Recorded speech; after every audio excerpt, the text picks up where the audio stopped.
Hello, welcome back to our weekly astrological update. This is Carrie Astro Breeze, and we are entering a big week again. There's not so many things, but the things that are going to occur are big events. And we're just into the time right now where it's almost one thing after another. But starting on the easy level, the moon this week, we start with today, our moon in Gemini, which makes a lot of things come up. And just because things come up doesn't mean we need to give it our full attention. There'll be lots of things that will probably be distracting us, moving from one to another. It'll be busy emotional time, emotional mental time.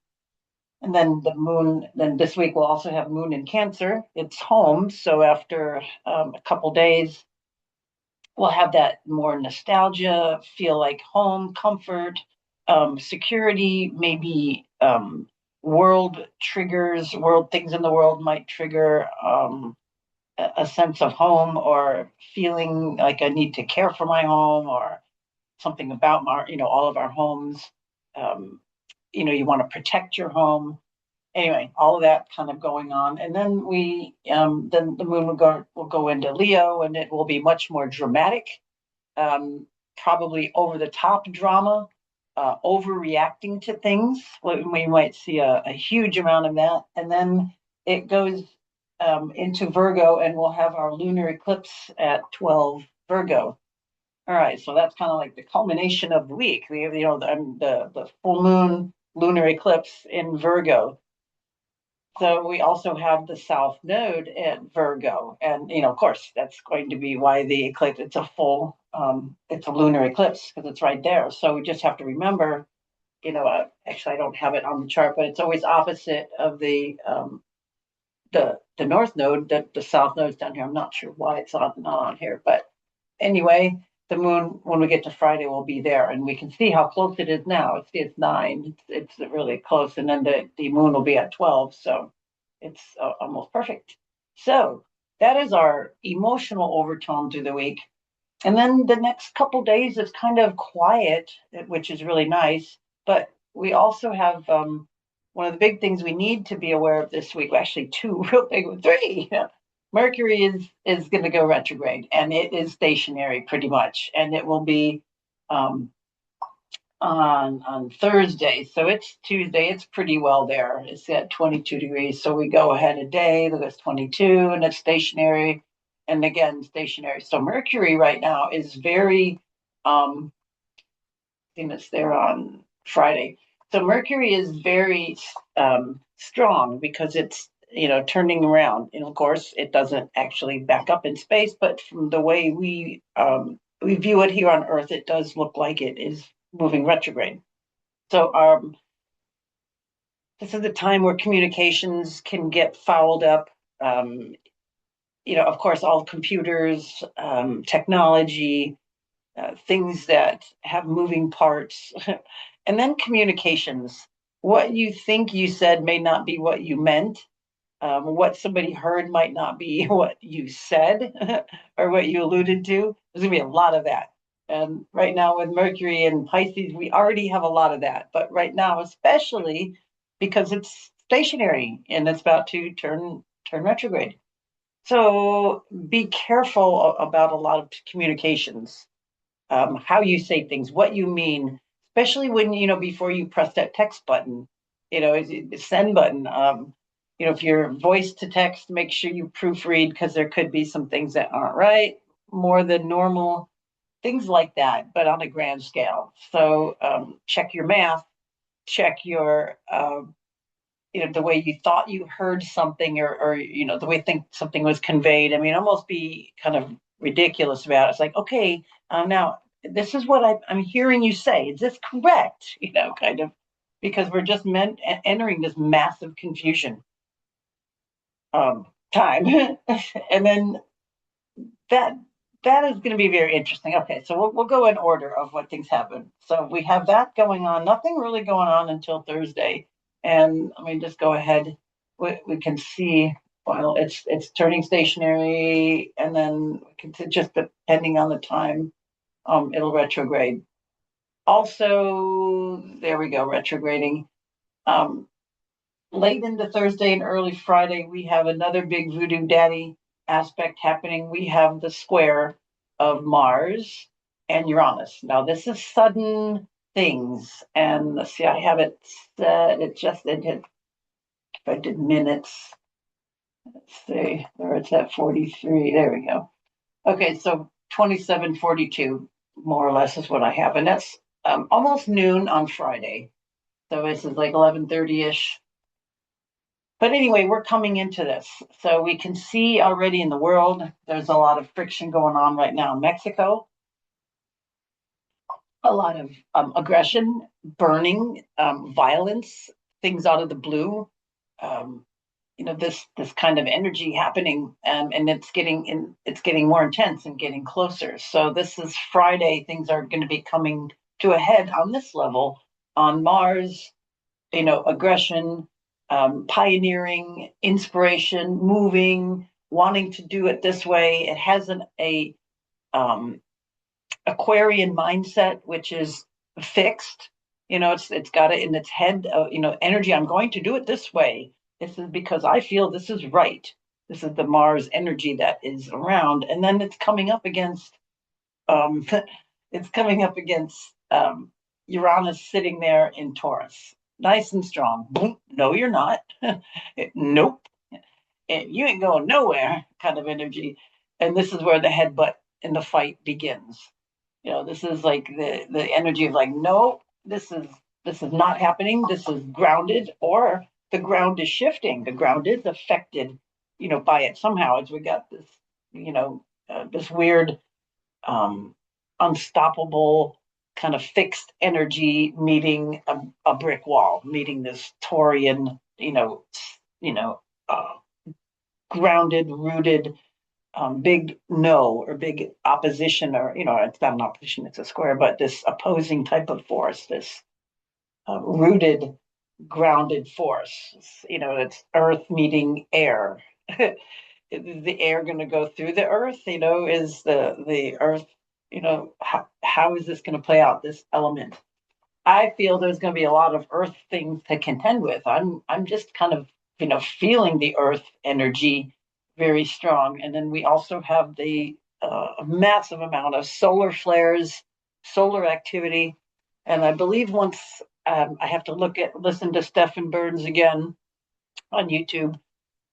Great astrophysicists reporting on this. Lots of great real-time models to see it. But the sun is moving, on its axis too. But the sunspots, as they're coming toward Earth and erupting, or erupting away from Earth, gives us what's going on with that. So, a lot of this eruptions are being, throwing this energy toward Earth, and it's affecting us. This is definitely part of this whole astro weather, this flow of energy, this inner relationship between frequencies of these planets that we have going on. So this is a big one. This one's tension. This one's friction. This one's Earth energy. This is could be the Earth could be affected. People could be affected by Earth, and just those two things mixing or not mixing, and we're coming to the head on Friday noonish Eastern time, Friday morning, late Friday morning.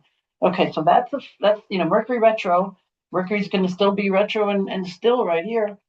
Um, just turned retro, and then we have this. So we're going to have massive confusion, misunderstanding. You can kind of see this debacle forming. Anyway, just be aware, in your own relationships. Make sure you have clarity. Try not to jump to conclusions, because there's going to be a lot of wrong or misinformation or misconstrued, and it's just not going to go anywhere. So, yeah, that's a big one. But then right on its heels, we can see, look at Mercury, because it's going retrograde, and then Venus, they're going to meet here for the next day, and there they are. They're going to conjunct. So right back here, I mean, it's like right as we have all this kind of weird energy with Mars. Let me give you this here. Let's just do it this way. Yeah, that's good. I think that'll do it. So here, and then here, I just want you to see this. So we have this square forming right there. And then we have these two conjuncting Venus and Mercury. So we add this kind of sweetness. Venus loves to be in Pisces, exalted here, feels really good here, and then now communicating with Mercury. So I don't know, is this where something takes a compassionate turn because of the circumstances of some events? Is this big communicating feelings? We have Mercury communicating Venus feelings. Maybe this is an intuitive knowing. Can this quell this weird aggression? I mean, this is just a very interesting alignment, and even though we have this lineup here in Pisces pretty much, this is like a big deal. So we have this nice energy, and this is all kind of, really quick. Because then the next day, you see there Venus is path, Venus path is Mercury on Saturday, and then Mars is out of orb. Now it goes 28, so it's past. So this could be things leading up to some head on stuff, and really watch this, if you have things at the late degrees, 27, 28, but even so, 22 is very close to this. This is going to be a very interesting mix of sweet and hot, maybe. I'm not quite sure how to term that. All right, so let me just get rid of that for you.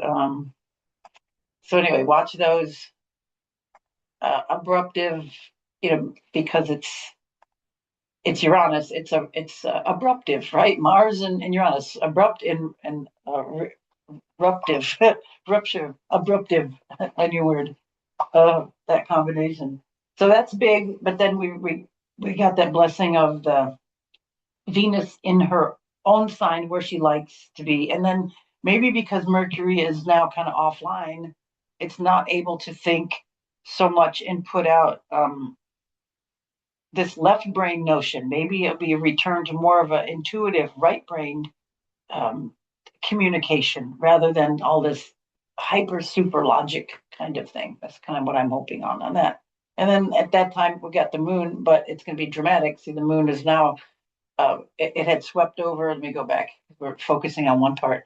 We can see late in the day, or there, right in the morning, the moon moves over Jupiter. The moon is in Cancer.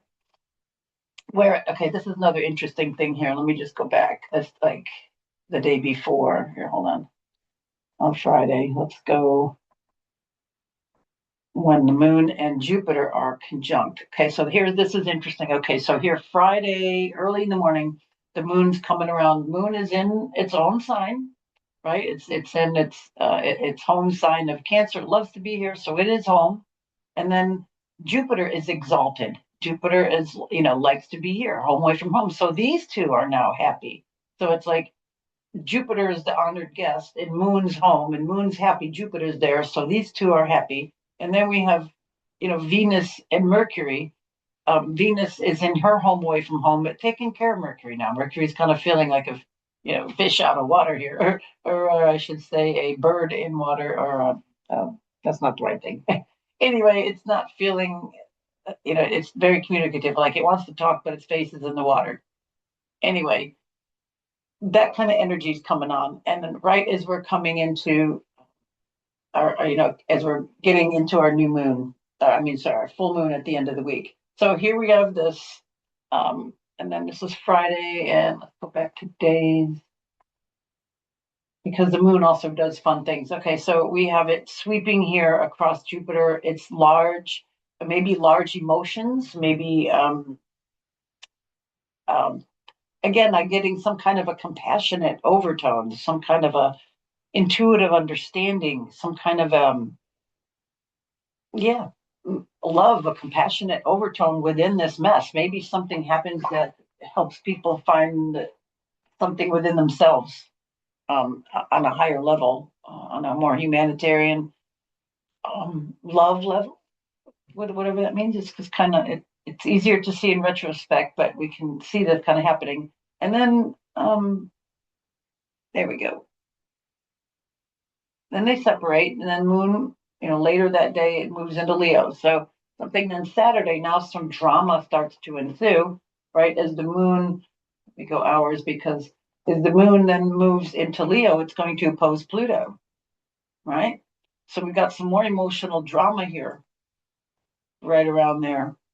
Okay, so this is 10 in the morning on Saturday. So we have Moon in Leo opposing Pluto. So there could be something that really gets some emotional drama going now. Maybe we could see the kind of the timeline of something happening here. Okay, so anyway, Moon Pluto on Saturday. That's I would say of it's not a direct planetary aspect other than Moon. And there's so many Moon aspects. That's why I don't go through them all. Just I use it as a trigger and to try to show you, when it comes into play. So it's coming into play here. It went over Jupiter, and now it's taking center stage in dramatic Leo, which will also be, first of all, it's going to oppose Pluto, and then it will square Uranus. Okay, so let's just go see when it will do that. Moon, we're looking right at the end of the sign. Okay, so we're coming in. Not much happening on March 1st, so let's just let the moon roll over. Oh, so 15, 16. When it gets late in the sign. There we go. So in the afternoon, Monday afternoon, probably like from 2 o'clock on, let's say there's 27 degrees right there. And then it's 27 here. So when it's exact, it's just anytime after 2, I'd say Monday afternoon, we're going to see the moon squaring now over to Uranus. So Mars just did that. Okay. So a few days before that. And now on March 2nd, early in the morning here on the East Coast, 2:30 a.m., we have the moon doing that. Luckily, it will be, those early hours, but we'll see when it actually passes it. So it'll be more, if this is that early on the East Coast. So, if you go over to Europe, the day's already started. Anything that could be more in that part of the earth. That starting to hear about anything first. Anyway, that makes sense. I think there'll be more light, things be more active. I should say it that way. All right, so that is the Monday, and then what else do we got coming into? Oh yeah, and then as soon as that happens, and then Mars, let's go. It ducks out and it changes signs. It goes into Pisces. Dun dun dun dun. Right there, Mars ducks out. It's kind of like it made its business. The moon, went into that we had that at that area. Now Mars is going to change signs. It's not its happiest place, but it's going to kind of, I think, eke out. I'm going to go into Pisces here. I'm going to go into the pack. It's going to hide for a bit.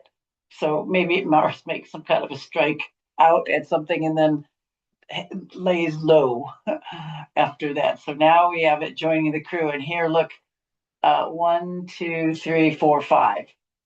North node, of course, too. But then we have 4 planets in the north node piling up here in Pisces.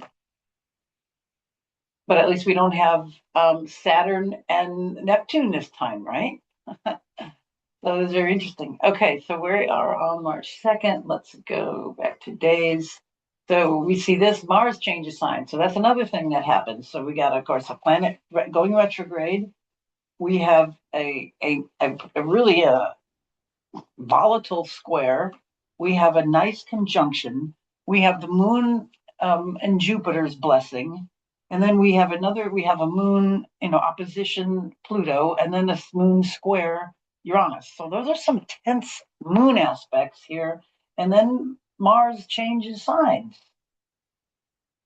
Wow, busy. Okay, so these couple days here, if you're listening to this in the early part of the week, are kind of chill, and then I think we're going to get into really tumultuous near the end of the week. Monday and then Tuesday. Go to dates here. Tuesday, then we're coming into the. I should keep it that way. We're coming into the full moon, and that's just about right there, maybe about an hour or so off. Okay, there. There we go. Pretty close. 51. Okay, that's pretty close. There it is. 48. 11:48. Nope, that's 11. Okay, that's pretty close. 12 and 12. Okay, 54, 55. Okay, so there we go. It's like I'm showing it close to 6:40 Eastern Standard Time. So we have the moon now. Um, oops, hold on. Yeah, that's right. We can see it. You can see it there. Good. Moon in Virgo. So Moon in Virgo is very nervous. So after this dramatic Leo exits, now we've got a very nervous feeling as it makes the full moon. Um, and then because then now it's nervous because it's opposing all of the planets. Oh, they're in Pisces, right? So it's going to it opposed the node, of course, to made it the lunar eclipse, and then it's going to oppose the sun, and then it's going to move on and oppose Mercury, and then oppose Venus. So Moon is kind of it's all vulnerable and it's all nervous, and it has to it's almost like it has to keep justifying its feelings. That's what I'm getting on this. It's like, well, but I feel this way because, and I'm supposed to, and so I think this is what this energy is like at this full moon. It's like a nervous moon, but it could be helpful, friendly. We want to bring the most of this Virgo kind of energy, but I think because there's so many other planets there in opposition to it, it's just going to make it nervous and upset and more like high strung and can't quite relax. So if you have anything around that degree, know that. Make sure you take plenty of magnesium to keep yourself calm. Epsom salt baths, chamomile tea, valerian root, all that good stuff. Because I think it's going to be a time just to keep nerves down. I think there's a lot of things can be agitating and rubbing people the wrong way. And again, because the Mercury retrograde and in Pisces, again, you could say something, open mouth, insert foot. You might say something wrong or maybe misunderstood. Maybe it's not even what you said; it's how you said it. That's really big because it's that Pisces feeling. So if you said, I really love you, maybe it didn't come across like, honey, I really, really love you, You mean everything to me. Okay, so different ways of saying things definitely could come across. So again, not only what you say, but how you say it, because it's much more feeling oriented. That's basically it. I mean, that's a lot. It's a lot. Um, and they're big things. And I think it's good to just be kind of told the weather report a little bit coming up because we forget this. I know I do. I do this report. I do this so I can keep myself on track and to remember because it's so hard to just keep being aware of things around you because you just get sucked right into this matrix drama. And we want to run our bodies more aware and not just knee jerk our way through life. So I try to use astrology to just keep my awareness of the runnings of things, and it just reminds myself of these energies that are here, and that you don't have to totally react to it. It's just like because it's raining outside doesn't mean I need to go get soaked. I can put appropriate attire on and keep dry. So anyway, keep dry this week. Thank you for listening. More to follow. Bye for now.